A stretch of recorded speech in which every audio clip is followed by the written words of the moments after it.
Hey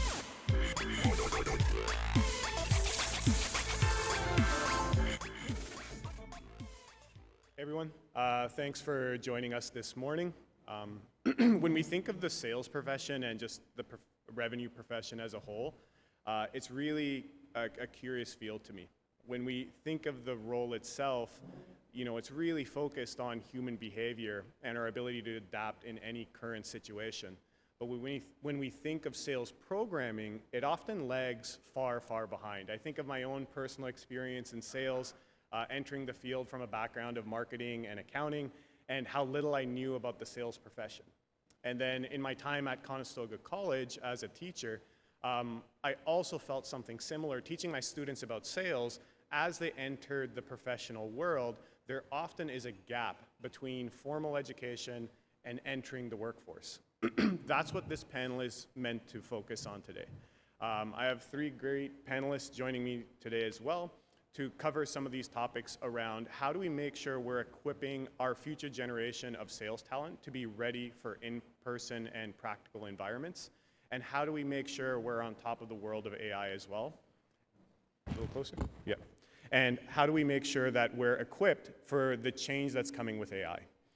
So before we get started here, I'll pass it on to Jay Hedges to introduce himself, and then we'll move from left to right.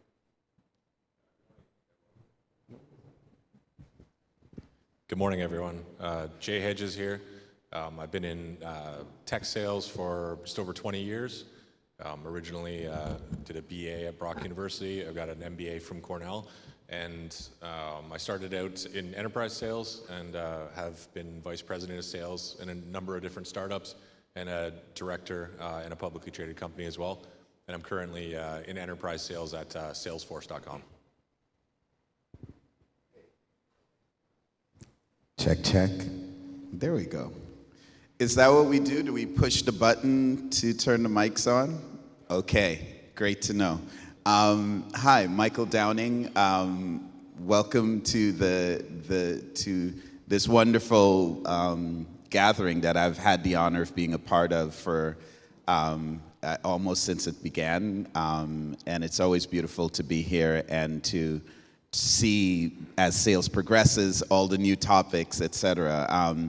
My background is that I started in enterprise sales at BlackBerry in 2003, and so was on the very fun BlackBerry ride for about till about 2010. Moved to Bay Street in a startup called LexCloud, where I did sort of very small company. I did all the sort of heavy lifting of business development, negotiations, the full cycle. And currently, I run the sales lab at Conestoga College, where we do exactly this: prep the next generation of salespeople for the world out there. Good morning. How close? You sound way better than I do. I need that deep voice. Good morning, everyone. My name is Carl Ortmans. I've been in sales for more than I would care to admit. My career started in beer sales, of all things, and then transitioned into software sales. I took a bit of a hiatus, about 5 years, and spent time in manufacturing and automation. I learned a ton about Lean, Six Sigma, daily visual management, all of that, and applying that more into tech sales and software sales. But so that's been a little bit about my background. I went to Acadia University in Wolfville, Nova Scotia, and did not graduate with a sales degree or a marketing degree, although I would argue that my sports marketing degree is probably the closest thing I had, but a lot of it's been learned. So excited to talk a little bit more about this, and thank you for having me as part of it. Perfect. One of the things that always sticks in my mind is a sports analogy. If you took LeBron James or a Connor McDavid and plopped them back 15 years ago or 20 years ago, how would they dominate their industry? Something really similar is happening in sales as well. If you take a current state BDR or a newer account executive and compete them with the enterprise account executives from 15 years ago, they would most likely dominate the industries that they're in. What that shows is a massive amount of change happening in the sales profession. And one of the first questions I wanted to start with is when we think of that change that's happened, even over the last 5 years, post-COVID and with the adoption of AI, what do you think is causing that change, and how can accredited programs in post-secondary institutes keep up with that change that's predominantly coming and is going to change the environment for future sales reps as well? We'll start with Jay. Yeah, I think the key is really just keeping up, just staying fluid, because things change really quickly. I agree with Balio. I would say 10, 15 years ago, really sales was all art and no science. And I think in the last 10 to 15 years, there have been a plethora of really great books that have come out, both from educators and also from practitioners as well. So I think in order to be competitive, or if you look at the class of the last 5-10 years, they are both art, which is the natural love of sales, but also science, because they've read the books, they've had the practical training. So I think it's really important.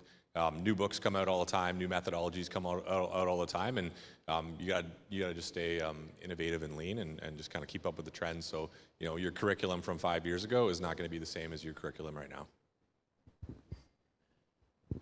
Yeah, I would echo that, Jay. I think that staying lean, the tech is evolving so quickly. No one can keep up. And so if we're going to educate, I would say the curriculum from last summer probably needs an update from this summer. So I would say keeping pace. I would also say that, what's driving the change, sales is just a reflection of society. So society as a whole has gotten more data-driven, more scientific, more crunching the numbers, as opposed to a very intuitive thing. What the salespeople that mentored me were very intuitive, and in their own way, they had ways of analyzing the data, but everything has gone Moneyball. And I would say in that environment, the people that are going to do the best are the ones that can take the best of the new, but also integrate the best of the past. Because as we make this progress, what the great fear is that we're going to lose skills of critical thinking, for example, being able to do analysis. Even not having to write very often is causing people to, writing is how we structure thoughts. So if you're not writing, you're not thinking. You're not structuring arguments. And so there's a danger that we lose some of the things that, and let's face it, we still, to close the really critical deals, we still got to be in person. Charisma matters, presence matters. As we teach in the lab, it's not just substance, it's style. Right? What is the energy that you're bringing? Well, how do we teach these things?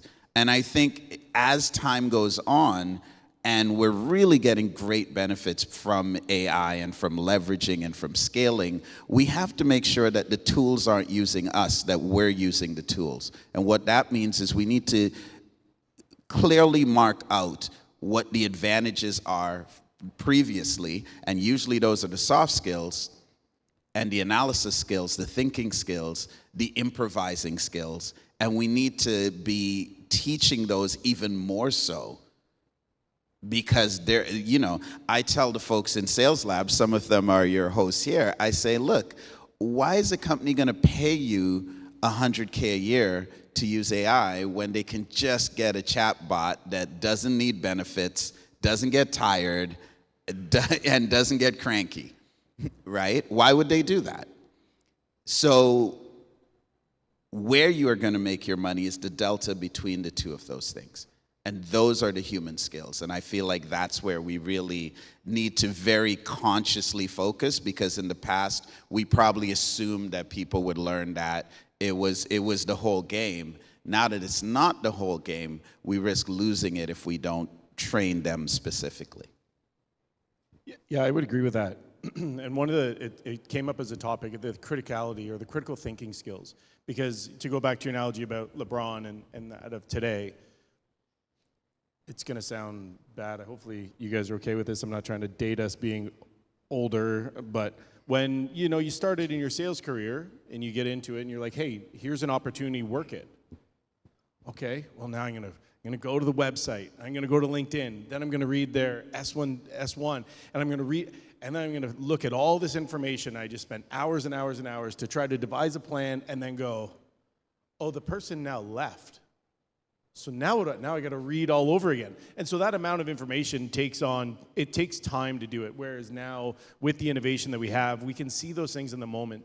But even talking with a peer group recently, that was my question to them is, what are you using it for? Like, what's the practicality for it?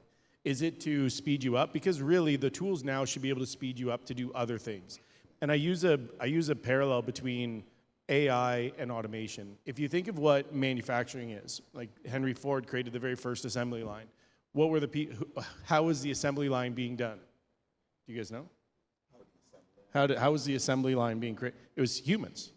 I physically took one thing and I moved it to you and you did the next thing, and then you handed it to him and he did the next thing. And so if you think of automation, what they've done with robotics is said, hey, I want to take this and I want to move it here, exactly the same spot all the time. Is it a lower value task, moving one thing to the next? Or here's a bead of weld. And I think that's what AI is being able to do for us right now in that moment, where it can allow us to remove those quote unquote lower value tasks to be more critical. And having the quote unquote bots or the AI operate itself is probably a disaster in waiting to happen, because all the courses and everything you take is saying, make sure there's a human element. Because if you're having machines run machines, without intervention, it can potentially get you into a challenge. But am I allowed to ask questions? Like, can we, is that okay? All right. I ran a presentation. I did a bunch of research for one of my teams in 2023. Any guess on how many people are actually in sales globally? Does anybody know?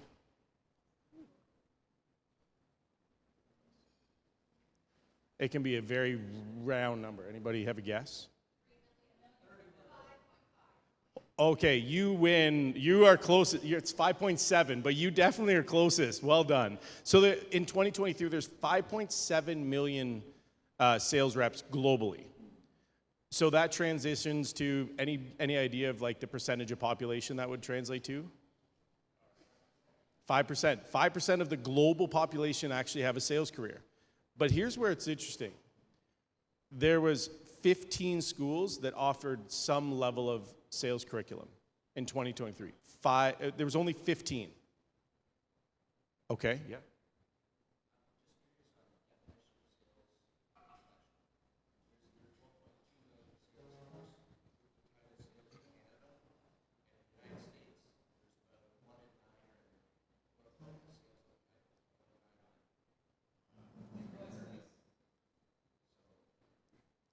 Yeah, so the 5.7, the definition was sales reps to see, like how many sales reps were there. And now you can there could be iterations, but again, my preparing for it was probably like an hour and a half of research and that was 2023, and I could probably have an AI chatbot tell me the exact number now. That'd probably speed me up, admittedly. But here's where I think the problem statement comes back to what you're asking about is the curriculum versus non-accredited. On my team a couple years ago, I had 40 different degrees. 40. And a team of 58. So when you start to think about that, you have 40 different degrees. And there was a point where it was, I kept reading, was the CEOs were predominantly history majors. Okay, how come? Why history? And so, anyways, I'll tie it all together to hopefully tee you into the next one. Sorry for taking more time. But I think there's two things. There's the theory versus experience. And you can't buy experience, you just have to experience it. And I think COVID's taught us a lot about this. And this is where I think the curriculum, like the formal education needs to operate on a speed aspect because things are changing. We've seen this year, ChatGPT has gone from 3.5 to 4, and now we're moving into 4.5. You just can't react fast enough. And then also from the degree side of things, one of my favorite in the world of sales is Mark Roberge. I don't know has anybody heard of Mark Roberge? So do you know what book he wrote?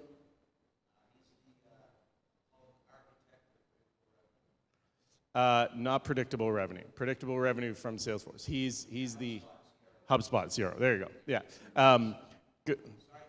Science of scaling. There you go. Okay. And the reason I'm saying it is Mark's background. He's an MIT engineer. He's not in sales. The HubSpot hired him to be the first salesperson, and he basically engineered his entire sales process like an engineer. What do I need? The science. How do I do it? The art. Yeah. Is that telling us something about the nature of sales? Like sales education? Like there's a personality and like the soft skills Michael was talking about? Like that is the overarching emphasis, not domain expertise. Like you get domain expertise almost all. And the 40 degrees, that fact is awesome. Right? It's like super interesting to me. Yeah. Because it's all these people who probably have similar personality traits. Ended up in sales. Or does it tell us something bigger about the nature of the sales profession? Sales is hard. Like, it's hard. How many of us like to pick the phone up every day and get hung up on, told you, like, don't ever call me again, lose my information, I never want to speak to you. It's hard. Like, and it's a different kind, it takes a special kind of person. But even in that, you're going to have introverts that are in sales. You're going to have extroverts that are in sales. You're going to have type A, you're going to have type B. You're going to have all these different personality traits. But the underlying question to me is, what is the reason for them? And how come they're in sales? There was one person from the sales lab, actually, that we brought on to one of the companies I was working with. And her whole goal was a little bit of financial freedom. And more specifically, she wanted to buy a Tesla.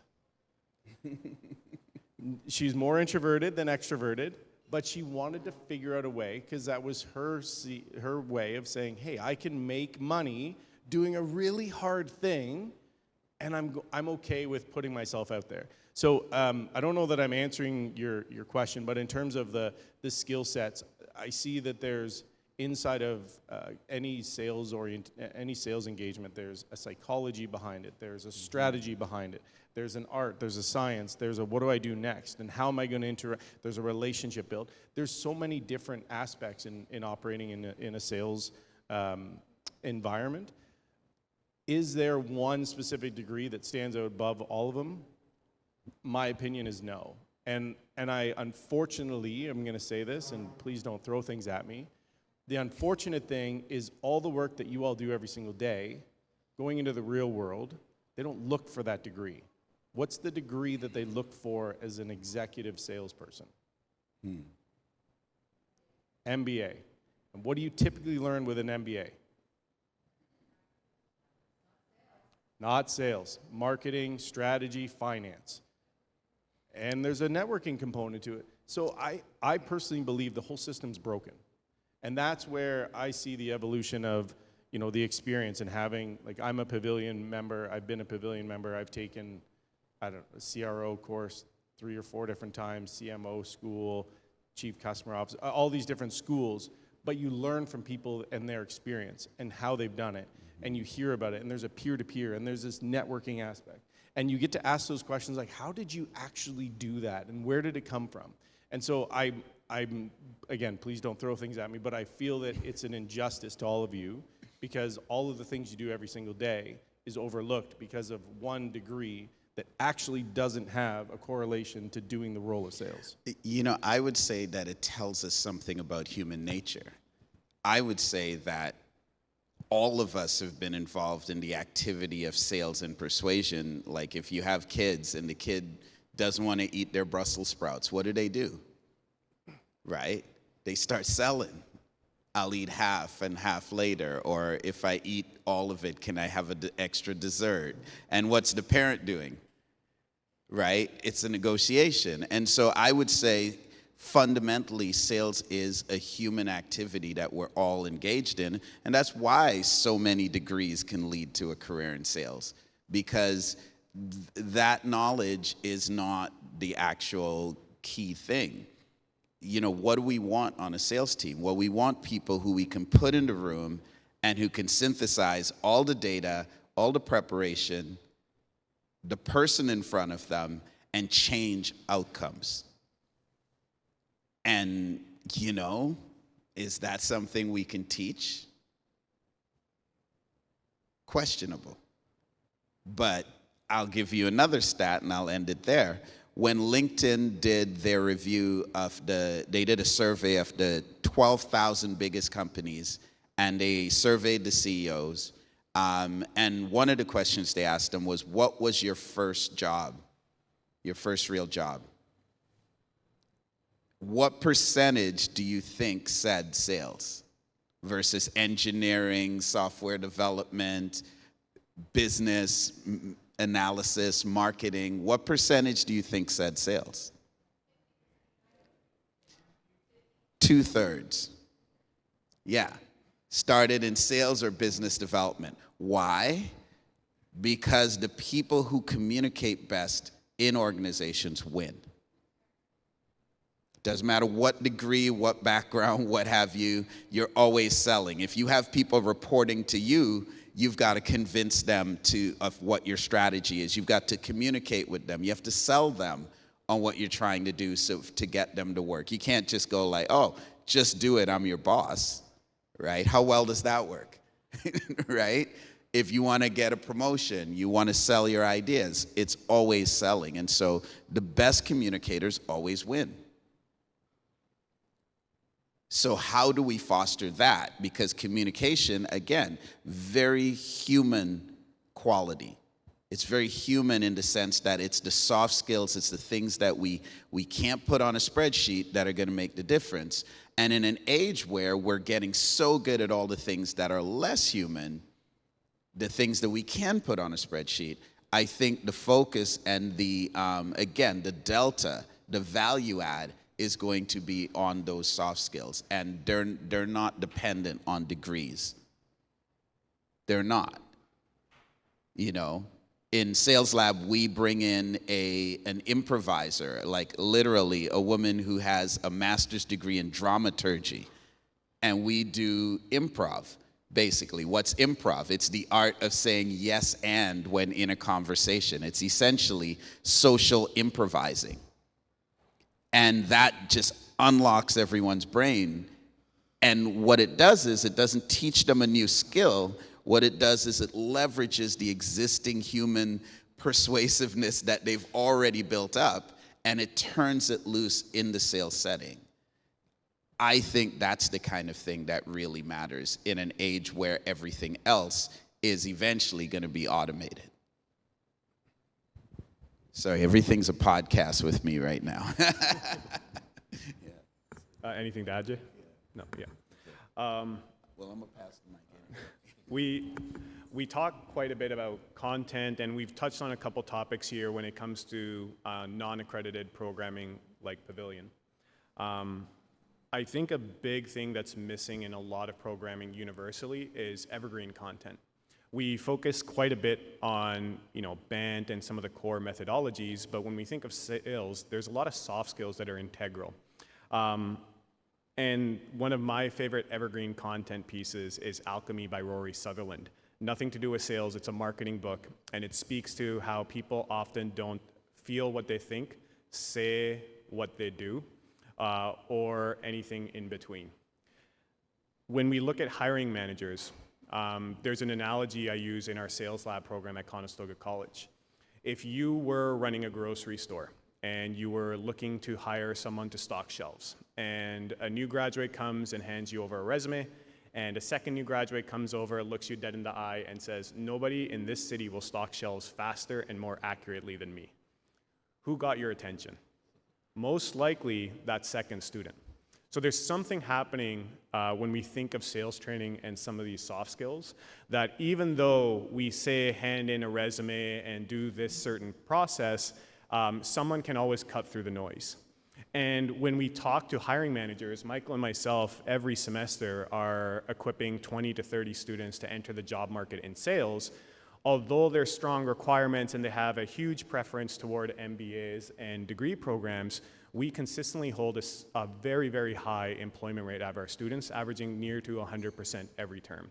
So my question is, when we think of hiring managers, they often lean toward degrees, but do you think practical experience supersedes that degree program? And secondly, if you were redesigning a program in a post-secondary institute or a non-accredited program, what are 3 non-negotiables that you would make sure every student goes through? So, do hiring managers supersede degree to practical experience? And then if you were designing a program, what are those 3 core attributes that your program would include? I can take the first stab, at least at the first part. I've hired, I don't know, 500 probably entry-level salespeople fresh out of, college, university, or just practical work experience. And I would say when you get like 500 applications for one job, which is definitely the norm right now, it's the person who stands out in experience.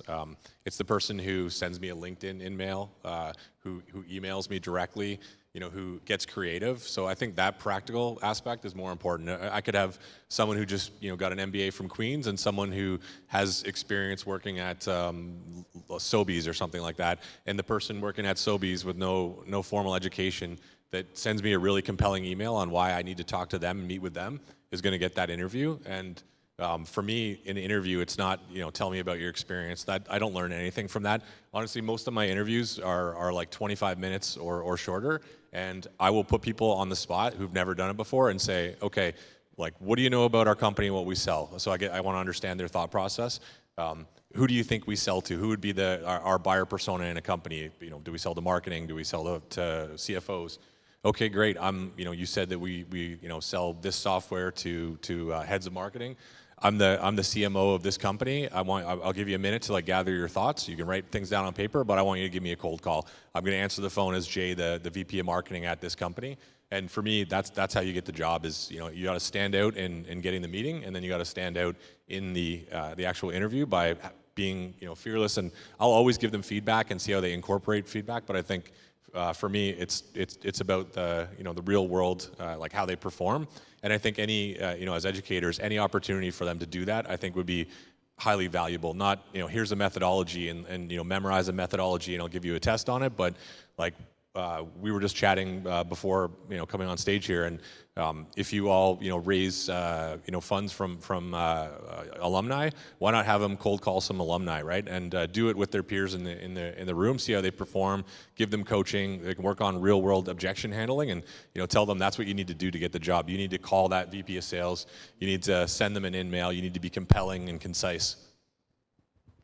Yeah, I mean, as you know, Balliet, it's a trick question for me because we coach. The reason why Sales Lab graduates get jobs is because we coach them to disrupt the sales process. We're like, look, 500 people apply. You're 1 in 500. What's your chance of getting the job? 0.5%, correct? And by the way, that's the correct percentage to your question, Carl. It's not 5 million is not 5% of the population, it's 0.5%. Yeah, there you go. But so you're 0.5, and so we coach around, hey, how do you increase that percentage? Okay, so if your LinkedIn and your resume look like what people are looking for, that's a great, that's your calling card. That's got to look appropriate, but that's an easy thing to do. In a week, everyone can go from like I threw this up a couple of years ago and I never look at it and I hang out with my friends to, whoa, this looks like a sales professional. Straightforward, it's a checklist, you do all the things, there you go. Then what drives up your percentage? Well, what we've found is intervening in the sales process, we think of it as a buying process, right? So we coach them on how to do BDR work, and then we go, okay, great, now you're the product, and you're in a buying process, and the hiring manager is your prospect. Okay, so most hiring managers, BDR, like, I ask hiring managers in sales, like, how much of your time do you spend hiring? They tell me at least 50. Do you get paid to hire people? No. What would you like that number to be at? I would like it to be at 0 so I can go do the stuff that earns me money. So this is an advantage of the person trying to get the job, isn't it? these people doing this hiring process do not want to do it. So the second you interrupt that process and show them that you're the candidate, I've seen people go from 1 in 500, they cold called the hiring manager set up an appointment for them the next day, they're impressed by the call, boom, you just went to 33% from 0.5. That's what we've learned is actually what changes outcomes in the hiring situation. And it goes back to Mark Litton, one of my mentors at BlackBerry. He was a director for the AT&T business unit. BlackBerry was growing so fast that little old me, who didn't know anything, they outsourced some of the hiring. So I was interviewing people. So I didn't know what to look for. So I found a person who had done everything perfectly, like top of their class, just all the school things, nailed it, went through engineering, systems design engineering at Waterloo, nailed everything top of the class. I thought, perfect, I'll bring this to my director. Well, 25 minutes out of the interview, I said, right, great, perfect person, right? He says, what a waste of time. I said, what do you mean? She's perfect. He said to me, I have no use for a person who's never made a mistake, who's never done something for fun, who's never failed and had to bounce back from it. And the lesson there was that you could teach all these skills you want, but the raw material of a great salesperson is being socially adaptive. It's not memorizing and nailing a multiple choice test.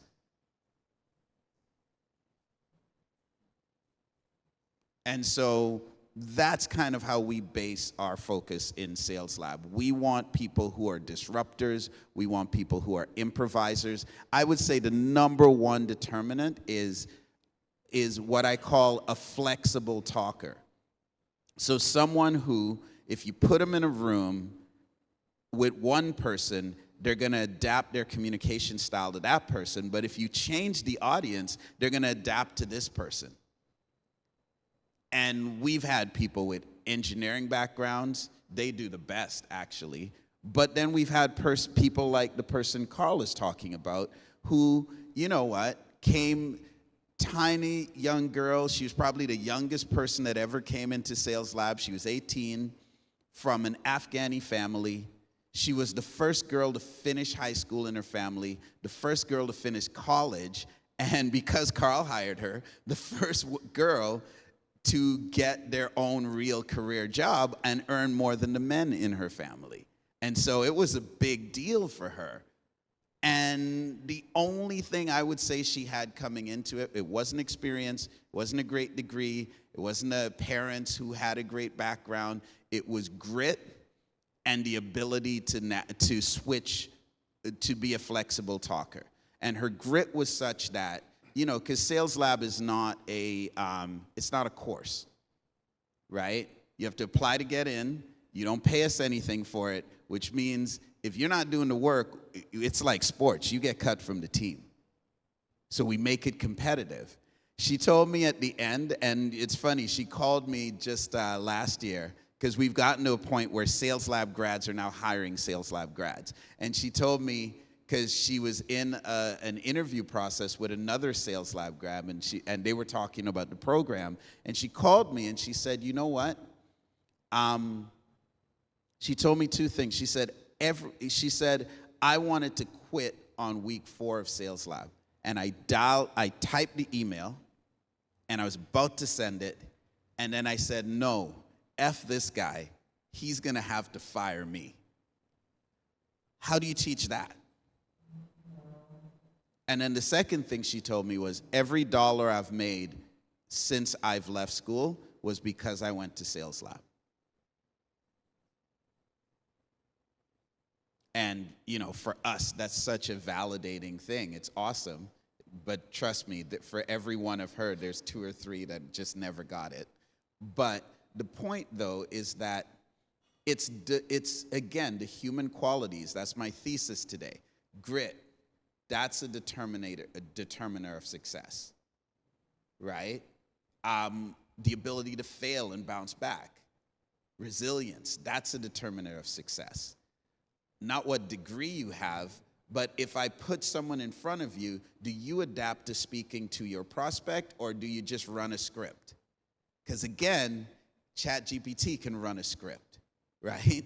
So if we're gonna pay you money, we ain't gonna pay you money to do what the machine can do.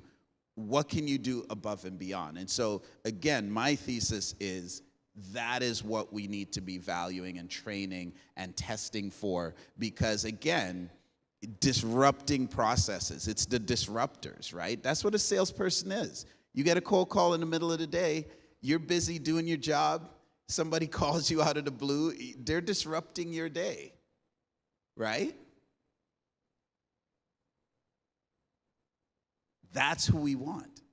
And how do we train that? And how do we encourage that? Again, I always say, we're not trying to train you to do that. You already know how to do that. All human beings know how to do that. Your friends are going out, some want to go bowling, some want to go to a movie. What do? You watch a good show on Netflix, you want to convince your friend to watch it. What do? You have these latent abilities to disrupt and change outcomes. We need to nurture that. And we can't do that by just giving them a bunch of things that inevitably the machine can put move the assembly line and put it more precisely than us, more accurately. It's not that stuff. It's the stuff where it's like situational and you have to think on your feet and improvise. So it's improvisation, it's resilience training, it's making things difficult and setting them up to fail and watch how they respond to it. Right? It's situational. How do you navigate? That is what sales ends up being. Because you could have all the training, all the degrees in the world, but if you cold call somebody and that phone rings and you hear, hello,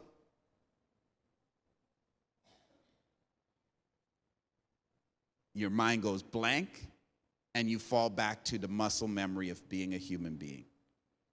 That's where we need to start with our training. Sorry, I am podcasting today. I apologize. Don't give him the mic. I'm kidding. Okay, so I'll go back to I had to take the question you asked about prioritizing formal education. And what's interesting is neither one of them said anything to do with education. And I actually agree. When you look for education, what are you typically looking for? And to me, you're looking for the ability to work as a team, you're able to learn something, you're able to see something to the end. Like those are sort of the intangibles.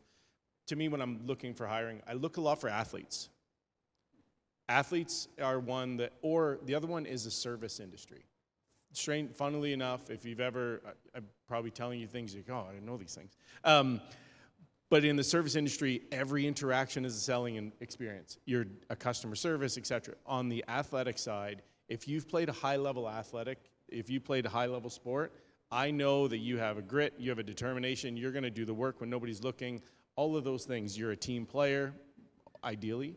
So those are some of the things that I would typically look for in hiring. I don't really care too much about the degree because going back to I have 40 different degrees on my team, and one of them who was a marine biologist of everything, she was the best performing BDR on our team. Figure that out. Best BDR. And and the other thing too, there's something interesting you were saying, and I think Mark Roberge and John McMahon wrote The Qualified Sales Leader. It's one of my favorite books.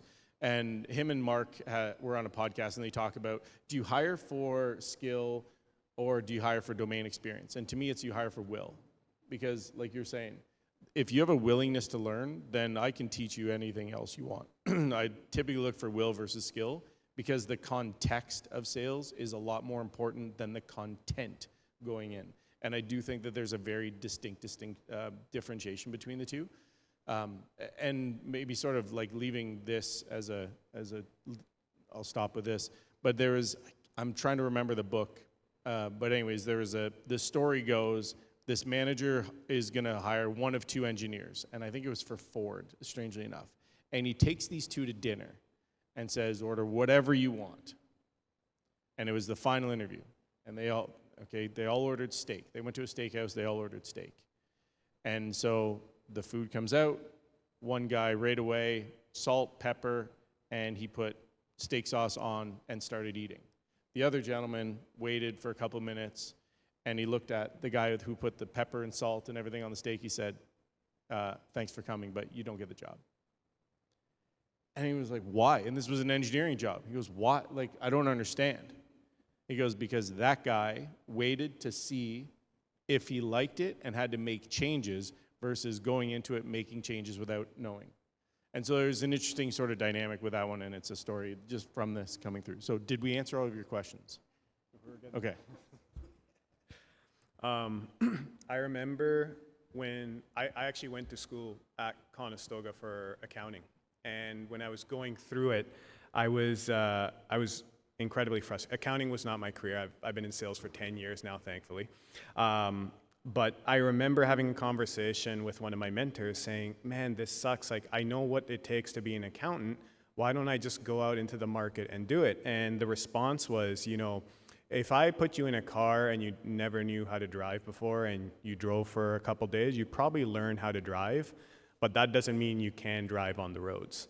So when we think of accredited programs, I tend to think of them a little bit like a driver's license, that although you could learn sales professionally without taking an accredited program, sometimes that's just not how the world works. But from the question we just asked, there's a lot of experience that plays an integral part to getting employed and having a successful career. When you think about accredited and non-accredited programs, non-accredited tends to have this illusion that it moves faster, it's more personalized, but that's not always the case. And realistically, what employers are looking for is someone that has experience in the domain and in the use case that the role is going to fulfill. How can accredited programs provide a safe place to practice those environments? So as an example, within the sales lab, we built a very strong partnership with OpenText.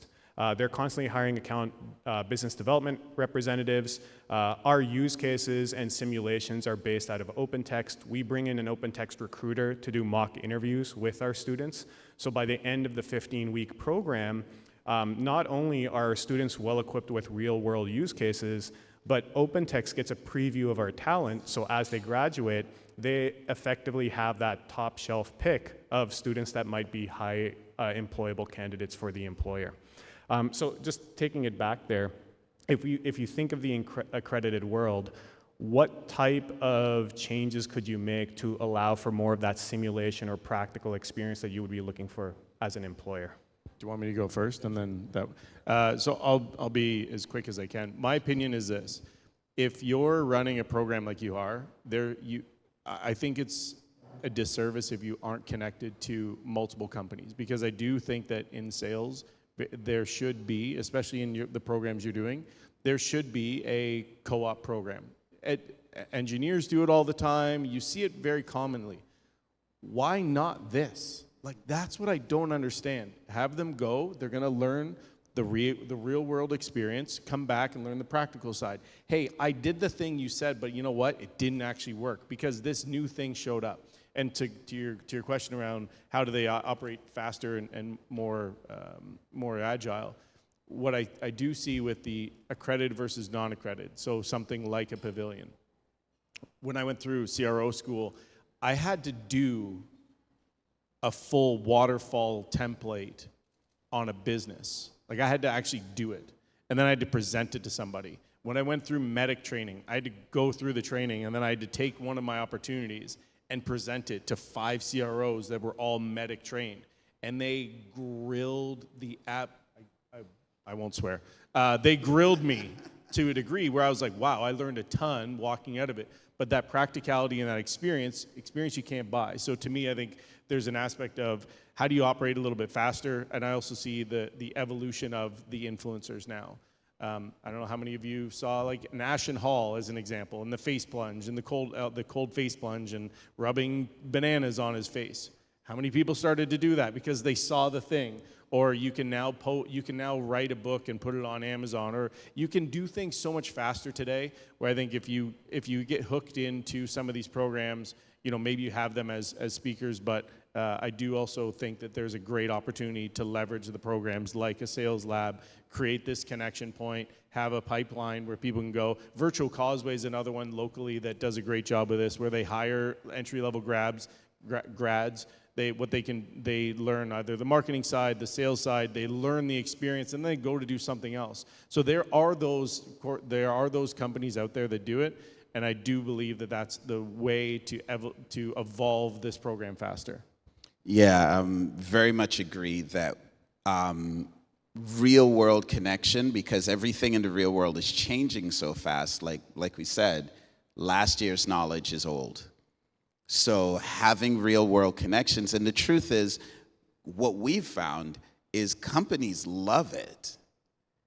They love it because they get a pipeline to train. People within the organizations who need experienced mentoring can now mentor. They get a pipeline of talent coming in. If you're hiring a lot of BDRs, this is a big thing. And again, remember, managers don't want to spend time hiring. So this is another way, the value proposition you're offering them is to short circuit that. And I think you'd be very shocked. There are very few people we've approached who haven't said, yes, I want to be involved in some way. So I think that's the key thing.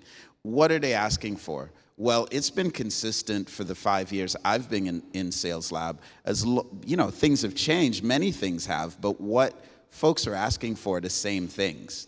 Number one, drive. A self-starter, someone who isn't waiting for instructions but are taking a chance. Number two, resilience, because anybody can be enthusiastic on day one or when everything's going well, but what do you do when it's not going well? Number three, teamwork, because we all know that we exist in teams even though we're measured on individual success as salespeople. But you rely on your team for getting tips and tricks, for feedback, for somebody to complain and moan to when it isn't going very well. That's very helpful in keeping morale high, right? And finally, someone that learns fast. So if we have industry on this one hand plugged in, these are the things they're looking for.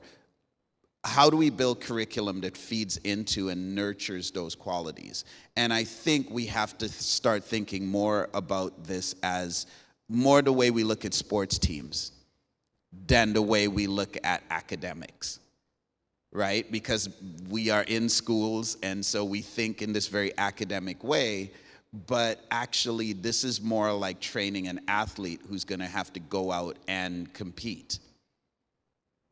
Right? And so how do we do that? Well, let's take the qualities we're looking for. That's our end goal. Let's reverse engineer situational, not sort of here inhale this data, situational setups where we can nurture those characteristics, resilience, drive, teamwork, and fast learning. So create situations that do that, because, if you were training like Navy SEALs, you wouldn't just sit them in a classroom. You'd put them in the real world and you'd give them real world tests, and you'd test their resilience, test their ability to manifest these qualities so that it becomes muscle memory. So when they're in the wild, they just manifest them. I think that's how I would do it. We're just at the top of time here, so we'll let Jay, any closing thoughts here? Short answer, yeah.